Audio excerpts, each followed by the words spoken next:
Arabian nights के पिछले episode में हमने जाना शहरज़ाद बादशाह से शादी की ज़िद पर अड़ी थी, तो उसके वज़ीर पिता ने समझाया, जो बग़ैर सोच विचार के काम करता है उसकी हालत उस गधे जैसी हो जाती है जो अपनी बेवकूफ़ी की वजह से मुसीबत में फंसा। और उसके बाद शहरज़ाद के कहने पर जो सुनाया वो कहानी आपको सुनाते हैं। मैं वॉइस आर्टिस्ट यशवंत भागवत हूँ। ये कहानियाँ श्री करमजीत सिंह जी के वेबसाइट हिंदी कहानी से ली गई है। आइए आपको फिर से इनकी तिलस्मी दुनिया में ले चलता हूँ। एक बड़ा व्यापारी था जिसके गांव में बहुत से घर और कारखाने थे। उसके पास तरह तरह के पशु थे। एक दिन वो अपने परिवार सहित गांव गया। उसने अपनी पशुशाला भी देखी जहां एक गधा और एक बैल बंधे हुए थे। उसने देखा वे दोनों आपस में वार्तालाप कर रहे हैं। व्यापारी पशु पक्षियों की बोली समझता था। वो चुपचाप खड़ा होकर दोनों की बातें सुनने लगा। बैल ने गधे से कहा, वाह, तू बड़ा भाग्यशाली है, सदैव सुखपूर्वक रहता है। मालिक हमेशा तेरा ख्याल रखता है। तेरी रोज मलाई दलाई होती है। खाने को दोनों समय जौ और पीने के लिए साफ पानी मिलता है। इतने आदर सत्कार के बाद भी तुझसे केवल इतना काम लिया जाता है कि कभी ज़रूरत पड़ने पर मालिक तेरी पीठ पर बैठकर कुछ दूर चला जाता है। तुझे दाने घास की भी कभी कमी नहीं होती। वाह, और तू जितना भाग्यवान है मैं उतना ही अभागा हूँ। मैं सवेरा होते ही पीठ पर हल लाद कर जाता हूँ। वहाँ दिन भर मुझे हल में जोत कर चलाते हैं। हलवाहा मुझ पर बराबर चाबुक चलाता रहता है। उसके चाबुकों की मार और जुएं से मेरे पीठ और कंधे छिल गए हैं। सुबह से शाम तक ऐसा कठिन काम लेने के बाद भी ये लोग मेरे आगे सूखा और सड़ा भूसा डालते हैं जो मुझसे खाया नहीं जाता। रात भर मैं भूखा प्यासा अपने गोबर और मूत्र में पड़ा रहता हूँ और तेरी सुख सुविधा पर ईर्ष्या करता रहता हूँ। गधे ने ये सुनकर कहा, ए भाई, जो कुछ तू कहता है सब सच है।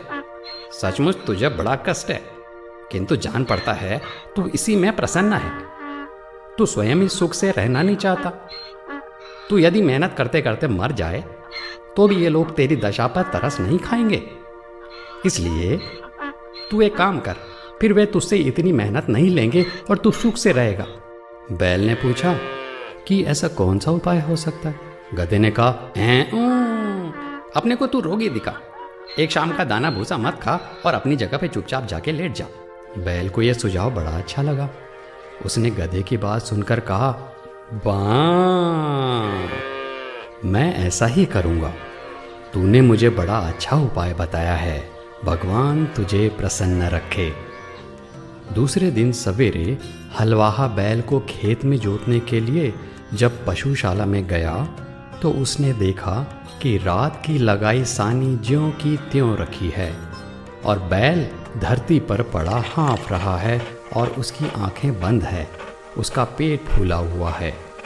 हलवाही ने समझा कि बैल बीमार हो गया है और ये सोचकर उसने उसे हल में नहीं जोता और व्यापारी को बैल के बीमारी की सूचना दी।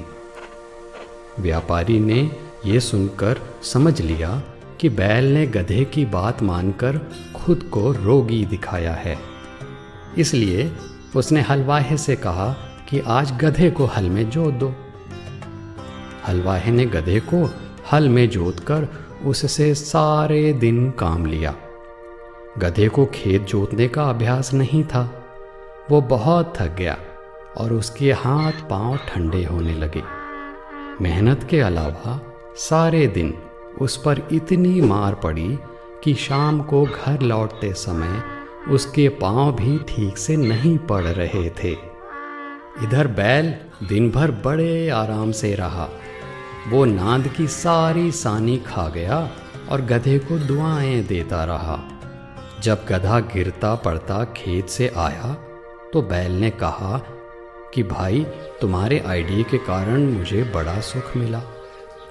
गधा इतना थका था कि उत्तर भी नहीं दे सका और अपने स्थान पर आकर गिर पड़ा और मन ही मन अपने को धिक्कारने लगा कि हे अभागे, तूने बैल को आराम पहुंचाने के लिए अपनी सुख सुविधा का विनाश कर दिया। मंत्री ने इतनी कहानी सुनाकर शहरजाद से कहा, बेटी, तू इस समय बड़ी सुख सुविधा में रहती है। तू क्यों चाहती है कि गधे की तरह खुद को मुसीबत में डाले? शहरजाद अपने पिता की बात सुनकर बोली, इस कहानी से मैं अपनी जिद नहीं छोड़ती। जब तक आप बादशाह से मेरा विवाह नहीं करेंगे, मैं इसी तरह आपके पीछे पड़ी रहूंगी। मंत्री बोला, अगर तू जिद पर अड़ी रही तो मैं तुझे वैसा ही दंड दूंगा जो व्यापारी ने अपनी स्त्री को दिया था। शहरजाद ने पूछा, व्यापारी ने क्यों स्त्री को दंड दिया और गधे और बैल का क्या हुआ? मंत्री ने कहा, दूसरे दिन व्यापारी रात्रि भोजन के पश्चात अपनी पत्नी के साथ पशुशाला में जा बैठा और पशुओं की बातें सुनने लगा। गधे ने बैल से पूछा, सुबह हलवा तुम्हारे लिए दाना घास लाएगा तो तुम क्या करोगे? जैसा तुमने कहा वैसा ही करूंगा, बैल ने कहा। गधे ने कहा, नहीं नहीं नहीं, ऐसा नहीं करना वरना मारे जाओगे। शाम को लौटते समय मैंने सुना कि हमारा स्वामी अपने रसोइये से कह रहा था कि कल कसाई को चमार को बुला लाना और बैल जो कि बीमार हो गया है उसका मांस और खाल बेच डालना। मैंने जो सुना वो दोस्ती के नाते तुझे बता दिया। अब तेरी इसी में भलाई है कि सुबह जब तेरे आगे चारा डाला जाए तो तू उसे जल्दी से उठ के खा ले और स्वस्थ बन जा। फिर हमारा स्वामी तुझे स्वस्थ देखकर तुझे मारने का इरादा छोड़ देगा। यह बात सुनकर बैल डर कर बोला, वाह भाई, भगवान तुझे सदा सुखी रखे। तेरे कारण मेरी जान बच गई। अब मैं वैसा ही करूंगा जैसा तूने कहा है। व्यापारी यह बात सुनकर ठहाका लगाकर हंस पड़ा। उसकी स्त्री को इस बात से बड़ा आश्चर्य हुआ। वो पूछने लगी, तुम बेकार ही क्यों हंस पड़े? व्यापारी ने कहा, यह बात बताने की नहीं है, मैं तो सिर्फ इतना ही कह सकता हूँ कि मैं बैल और गधे की बातें सुनकर हंसा हूँ। स्त्री ने कहा, वो विद्या तुम मुझे भी सिखाओ जिससे पशुओं की बोली समझ लेते हैं। व्यापारी ने इनकार कर दिया। स्त्री बोली, आखिर तुम मुझे क्यों नहीं सिखाते? व्यापारी बोला, अगर मैंने तुम्हें यह विद्या सिखाई तो मैं जीवित नहीं रहूँगा। स्त्री ने कहा, तुम मुझे धोखा दे रहे हो। क्या वो आदमी जिसने तुम्हें सिखाया था सिखाने के बाद मर गया? तुम कैसे मर जाओगे? तुम झूठ बोलते हो। कुछ भी हो, मैं तुमसे ये विद्या सीख कर ही रहूंगी। अगर तुम मुझे नहीं सिखाओगे तो मैं जान दे दूंगी।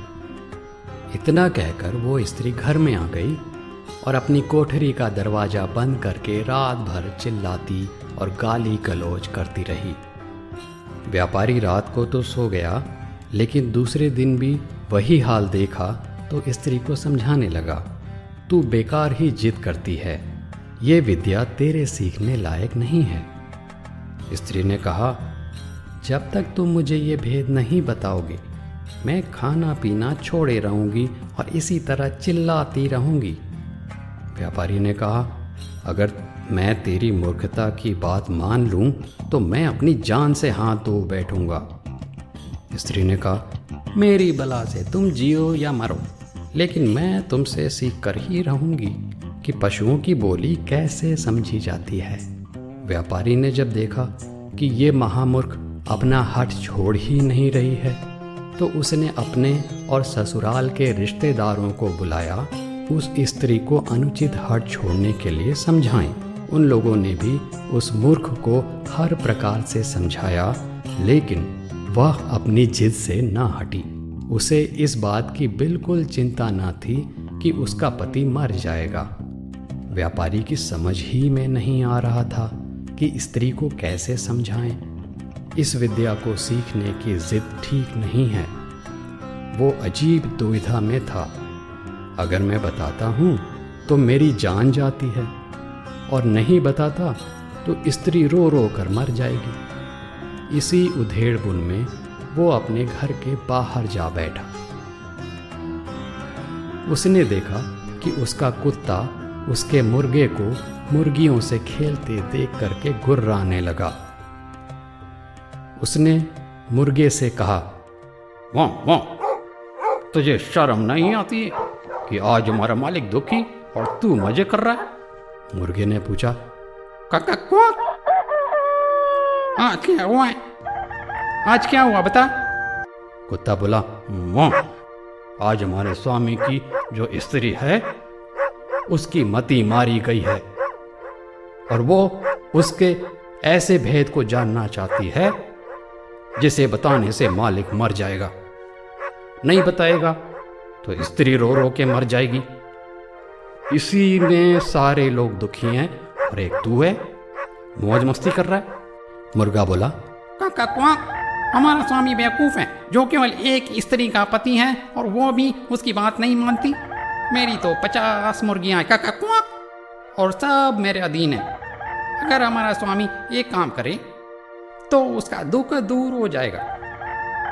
कुत्ते ने पूछा, मां, स्वामी क्या करे कि उसकी मूर्ख स्त्री की समझ वापस आ जाए? मुर्गे ने कहा, क्वाक, हमारा स्वामी को चाहिए कि एक मजबूत डंडा ले और उस कोठरी में जाए जहां उसकी स्त्री चीख रही है, दरवाजा अंदर से बंद कर ले और स्त्री की जाम कर पिटाई कर ले। कुछ देर में स्त्री अपनी हट छोड़ देगी। मुर्गे की बात सुनकर व्यापारी ने उठकर एक मोटा डंडा लिया और उस कोठरी में गया जहां उसकी पत्नी चीख चिल्ला रही थी। दरवाजा अंदर से बंद करके व्यापारी ने स्त्री पर डंडे बरसाने शुरू कर दिए। कुछ देर चीख पुकार बढ़ाने पर भी जब स्त्री ने देखा कि डंडे पड़ते ही जा रहे तो वो घबरा गई और पति के पैर पर गिरकर कहने लगी, अब हाथ रोक दो, अब मैं कभी ऐसी जिद नहीं करूंगी। इस पर व्यापारी ने हाथ रोक लिया। ये कहानी सुनाकर मंत्री ने शहरजाद से कहा, अगर तुमने अपना हट न छोड़ा तो मैं तुम्हें ऐसा ही दंड दूंगा जैसा व्यापारी ने अपनी स्त्री को दिया था।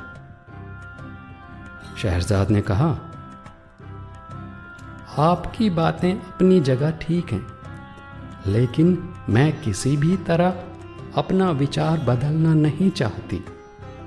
अपनी इच्छा का औचित्य सिद्ध करने के लिए मुझे भी ऐसी बहुत सी कहानियां मालूम है, लेकिन उन्हें कहना बेकार है। यदि आप मेरी बात नहीं मानेंगे तो मैं आपसे पूछे बगैर खुद ही बादशाह की सेवा में पहुंच जाऊंगी।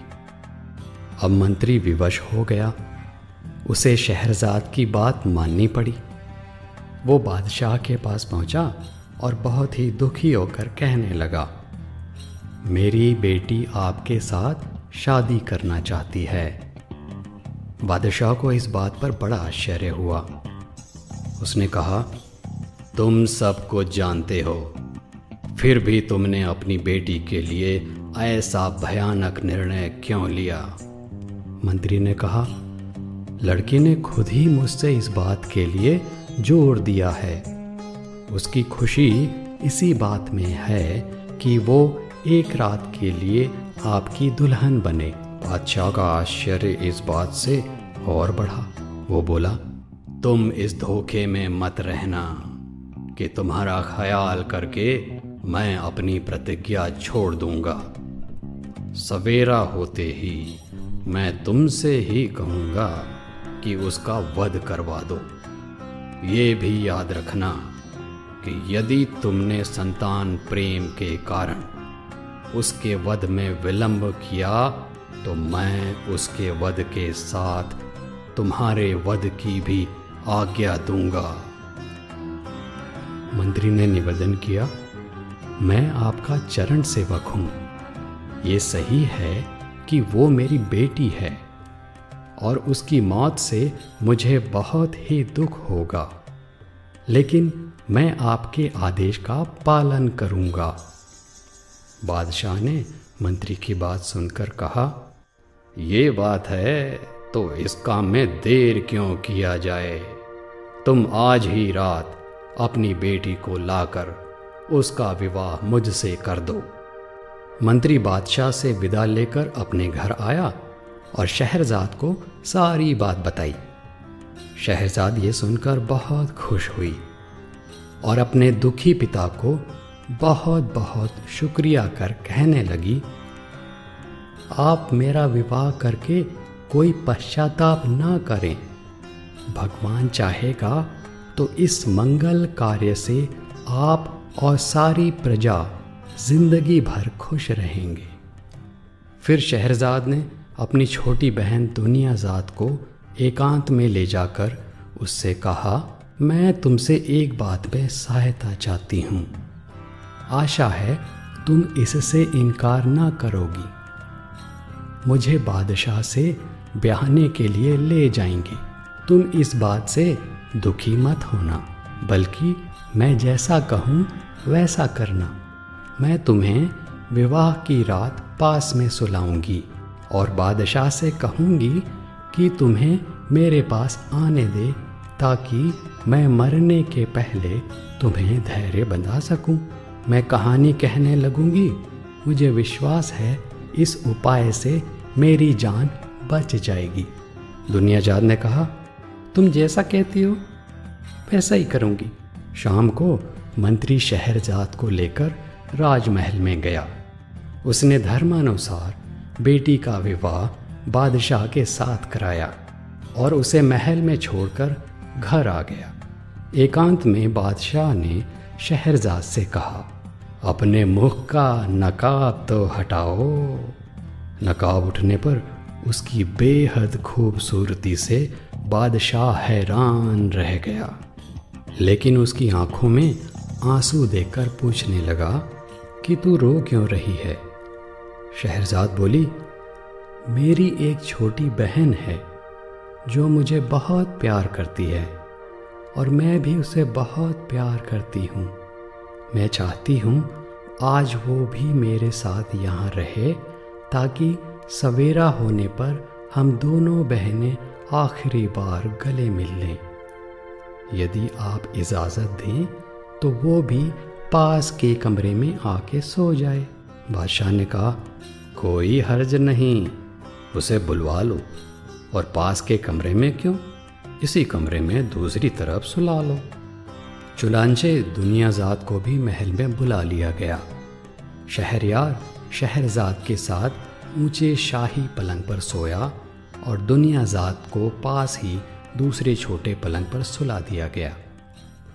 जब एक घड़ी रात रह गई तो दुनियाजाद ने शहरजाद को जगाया और बोली, बहन, मैं तुम्हारी चिंता से रात भर सो ना सकी। मेरा मन बहुत व्याकुल है। तुम्हें बहुत नींद ना आ रही हो और कोई अच्छी सी कहानी इस समय तुम्हें याद हो तो सुनाओ, ताकि मेरा जी बहले। शहरजाद ने बादशाह से धीरे से पूछा कि यदि आपकी अनुमति हो तो मैं जीवन के अंतिम क्षणों में अपनी प्रिय बहन की इच्छा पूरी कर लूं। बादशाह ने खुशी खुशी अनुमति दे दी। शहरजाद ने दुनियाजाद को कौन सी कहानी सुनाई, ये आपको बताएंगे अगले एपिसोड में।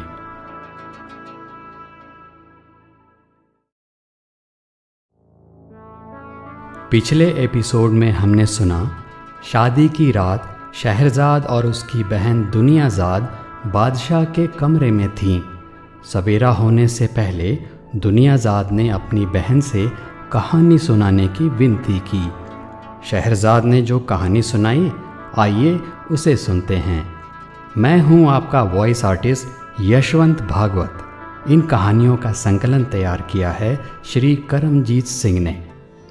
शहरज़ाद ने कहा, प्राचीन काल में एक अत्यंत धनी व्यापारी बहुत सी वस्तुओं का कारोबार किया करता था। हर एक स्थान पर उसकी कोठियाँ, गुमाश्ते और नौकर चाकर रहते थे। फिर भी वो खुद ही व्यापार के लिए देश विदेश की यात्रा किया करता था। एक बार उसे किसी खास काम के लिए दूसरी जगह जाना पड़ा। वो अकेला ही घोड़े पर बैठकर चल दिया। गंतव्य स्थान पर खाने पीने को कुछ नहीं मिलता था, इसलिए उसने एक खुर्जी में कुलचे और खजूर भर लिए। चलते चलते दूसरे दिन सवेरे कुछ दूरी पर घने पेड़ों के बीच में निर्मल पानी का तालाब देखकर उसे आराम करने की इच्छा हुई। वो घोड़े से उतरा और तालाब में स्नान करके किनारे बैठ गया और कुलचे और खजूर खाने लगा। जब पेट भर आया तो उसने जगह साफ करने के लिए खजूरों की गुठलियाँ इधर उधर फेंक दी और आराम करने लगा। इतने में उसे एक महाभयंकर दैत्य अपनी ओर बड़ी सी तलवार खींचे आता दिखाई दिया। पास आकर दैत्य गुस्से से गरज कर बोला, इधर आ, तुझे मारूंगा। व्यापारी उसका भयानक रूप देखकर और गर्जन सुनकर कांपने लगा और बोला, स्वामी, मैंने क्या अपराध किया है कि आप मेरी हत्या कर रहे हैं? दैत्य ने कहा, तूने मेरे पुत्र की हत्या की है, मैं तेरी हत्या करूंगा। व्यापारी ने कहा, मैंने तो आपके पुत्र को देखा भी नहीं, मैंने उसे मारा किस तरह से? दैत्य बोला, क्या तू अपना रास्ता छोड़कर इधर नहीं आया? क्या तूने झोली से निकालकर खजूर नहीं खाए और उनकी गुठलियां इधर उधर नहीं फेंकी? व्यापारी ने कहा, आपकी बातें ठीक हैं, मैंने ऐसा ही किया है। दैत्य ने कहा, जब तू गुठलियां फेंक रहा था तो इतनी जोर से फेंक रहा था कि एक गुठली मेरे बेटे की आंख में लगी और बेचारे का उसी समय प्राणांत हो गया। अब मैं तुझे मारूंगा। व्यापारी बोला, स्वामी, मैंने आपके पुत्र को जानबूझकर तो मारा नहीं है। फिर मुझसे जो भूल हो गई है उसके लिए मैं आपके पैरों पर गिरकर क्षमा मांगता हूँ। दैत्य ने कहा, मैं न दया करना जानता हूँ न क्षमा करना जानता हूँ, और क्या खुद तुम्हारी शरीयत में नरवध के बदले नरवध की आज्ञा नहीं दी गई है? मैं तुझे मारे बगैर नहीं रहूँगा। यह कहकर दैत्य ने व्यापारी की बाँह पकड़कर उसे धरती पर गिरा दिया और उसे मारने के लिए तलवार उठाई। व्यापारी अपने स्त्री पुत्रों को याद कर करके विलाप करने लगा, साथ ही ईश्वर और पवित्र आत्माओं की सौगंध दिला दिला कर दैत्य से अपने प्राणों की भीख मांगने लगा। दैत्य ने यह सोचकर हाथ रोक लिया कि जब यह थक कर हाथ पांव पटकना बंद कर देगा तब मैं इसे मारूंगा। लेकिन व्यापारी ने रोना पीटना बंद किया ही नहीं। अंत में दैत्य ने उससे कहा, तू बेकार ही अपने को और मुझे तंग कर रहा है। तू अगर आंसू की जगह खून के आंसू भी बहाएगा तो मैं तुझे मार ही डालूंगा। व्यापारी ने कहा, कितने दुख की बात है कि आप किसी भांति मुझ पर दया नहीं कर रहे हैं। आप एक दीन निष्पाप मनुष्य को अन्यायपूर्वक मार रहे हैं और मेरे रोने गिड़गिड़ाने का आप पर कोई प्रभाव नहीं हो रहा है। मुझे तो अब भी विश्वास नहीं हो रहा है कि आप मुझे मार डालेंगे। दैत्य ने कहा, नहीं, निश्चय ही मैं तुम्हें मार डालूंगा। इतने में सवेरा हो गया। शहरज़ाद इतनी कहानी कहकर चुप हो गई। उसने सोचा, बादशाह के नमाज पढ़ने का समय हो गया है और उसके बाद वह दरबार को जाएगा। दुनियाज़ाद ने कहा, बहन, यह कितनी अच्छी कहानी थी। शहरज़ाद बोली, तुम्हें यह कहानी पसंद है? अभी तो आगे आगे और भी मज़ेदार है। तुम सुनोगी तो और भी खुश होगी। अगर बादशाह सलामत ने आज मुझे जीवित रहने दिया और फिर कहानी कहने की अनुमति दी तो कल रात मैं तुम्हें शेष कथा जरूर सुनाऊंगी, वरना भगवान के पास चली जाऊंगी। शहरयार को भी यह कहानी बेहद पसंद आई थी। उसने विचार किया कि जब तक यह कहानी पूरी ना हो जाए शहरज़ाद को नहीं मरवाना चाहिए, इसलिए उसने उस दिन उसे प्राण दंड देने का इरादा छोड़ दिया। पलंग से उठकर वह नमाज पढ़ने गया और फिर दरबार में जा बैठा। शोक कातर मंत्री भी उपस्थित थे। वह अपनी बेटी का भाग्य सोचकर सारी रात सोए नहीं थे। वह प्रतीक्षा में थे कि शाही हुक्म हो तो मैं अपनी बेटी को ले जाकर जल्लाद के सुपुर्द कर दूं। किंतु उसे यह देखकर आश्चर्य हुआ कि बादशाह ने यह अत्याचारी आदेश दिया ही नहीं। शहरयार दिन भर राजकाज में व्यस्त रहा और रात को सोने के लिए शहरज़ाद के पास चला गया। एक घड़ी रात बाकी बची तो दुनियाज़ाद फिर जागी और उसने बड़ी बहन से कहा, यदि तुम सोई नहीं हो तो वो कहानी आगे कहो। शहरयार भी जाग गया और बोला, यह ठीक कहती है, मैं भी व्यापारी और दैत्य की कहानी सुनना चाहता हूँ, तुम आगे को कहती जाओ। शहरज़ाद ने फिर कहना शुरू किया। जब व्यापारी ने देखा कि दैत्य मुझे किसी भी प्रकार जीवित नहीं छोड़ेगा तो उसने कहा, स्वामी, यदि आपको मुझे मारना ही है तो मुझे इतना अवसर तो दीजिए कि मैं घर जाकर अपने स्त्री पुत्रों से विदा ले लूं और अपनी संपत्ति अपने उत्तराधिकारियों में बांट आऊं, ताकि मेरे पीछे उनमें संपत्ति को लेकर लड़ाई झगड़ा ना हो। मैं प्रतिज्ञा करता हूं कि यह सब करने के बाद मैं इसी स्थान पर पहुंच जाऊंगा। उस समय आप जो ठीक समझें वह मेरे साथ करें। दैत्य ने कहा, यदि तुम्हें घर जाने दूं और तुम वापस ना आओ फिर क्या होगा? व्यापारी बोला, मैं जो कहता हूं उससे फिरता नहीं हूं। फिर भी यदि आपको विश्वास ना हो तो मैं उस भगवान की जिसने पृथ्वी आकाश आदि सब कुछ रचा है सौगंध खाकर कहता हूँ, मैं घर से इस स्थान पर अवश्य आऊँगा। दैत्य ने कहा, तुम्हें कितना समय चाहिए? व्यापारी ने कहा, मुझे केवल 1 वर्ष की मोहलत चाहिए, जिससे मैं अपनी सारी जायदाद का प्रबंध करके आऊँ और मरते समय मुझे कोई चिंता ना रहे। मैं प्रतिज्ञा करता हूँ कि वर्षों परांत मैं इसी स्थान पर आकर स्वयं को आपके सुपुर्द कर दूंगा। दैत्य ने कहा, अच्छा, मैं तुम्हें 1 वर्ष के लिए जाने दूंगा, किंतु तुम यह प्रतिज्ञा ईश्वर को साक्षी देकर करो। व्यापारी ने ईश्वर की सौगंध खाकर प्रतिज्ञा दोहराई और दैत्य व्यापारी को उसी तालाब पर छोड़कर अंतर ध्यान हो गया। व्यापारी अपने घोड़े पर सवार होकर घर को चल दिया। रास्ते में व्यापारी की अजीब हालत रही। कभी तो वह इस बात से प्रसन्न होता कि वह अभी तक जीवित है, और कभी 1 वर्ष की निश्चित मृत्यु पर शोकातुर हो उठता था। जब वह घर पहुंचा तो उसकी पत्नी और बंधु बांधव उसे देखकर प्रसन्न हुए, किंतु वह उन लोगों को देखकर रोने लगा।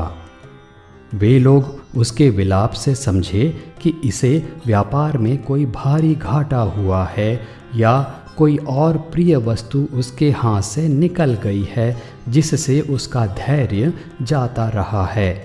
जब व्यापारी का चित्त संभला और उसके आंसू थमे तो उसने पत्नी से कहा, हम लोग तो तुम्हें देखकर प्रसन्न हुए हैं, तुम क्यों इस तरह रो धो रहे हो?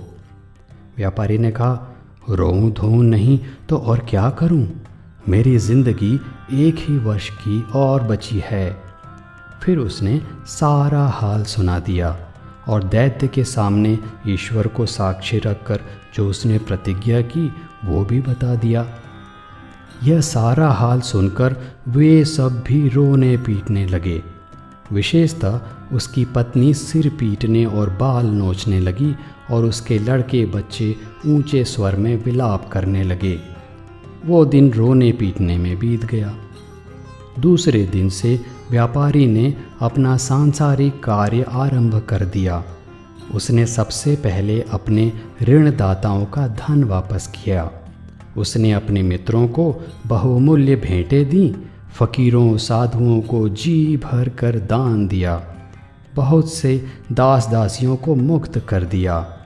उसने अपनी पत्नी के नाम वसीयत लिख दी, अवयस्क बेटे बेटियों के लिए अभिभावक नियुक्त कर दिए और संतानों में संपत्ति को बांट दिया। इन सारे प्रबंधों में 1 वर्ष बीत गया और वह अपनी प्रतिज्ञा निभाने के लिए दुखी मन से चल दिया। अपने कफन दफन के खर्च के लिए उसने कुछ रुपया अपने साथ रख लिया। उसके चलते समय उसके घर वाले लिपट लिपट कर रोने लगे और कहने लगे, हमें भी अपने साथ ले चलो ताकि हम भी तुम्हारे साथ प्राण दे दें।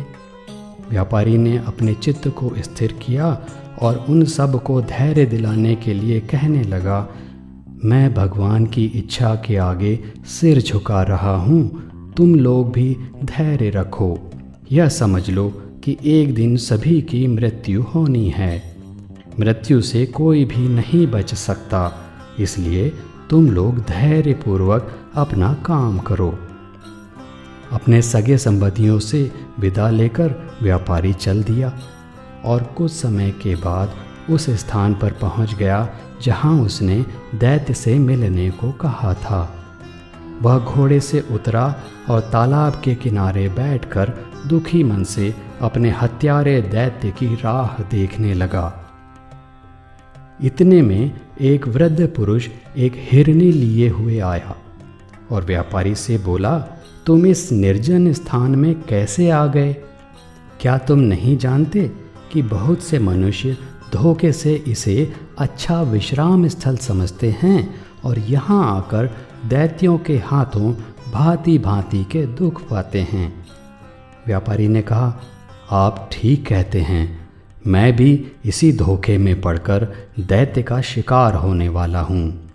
यह कहकर उसने बूढ़े को अपनी सारी कहानी सुना दी।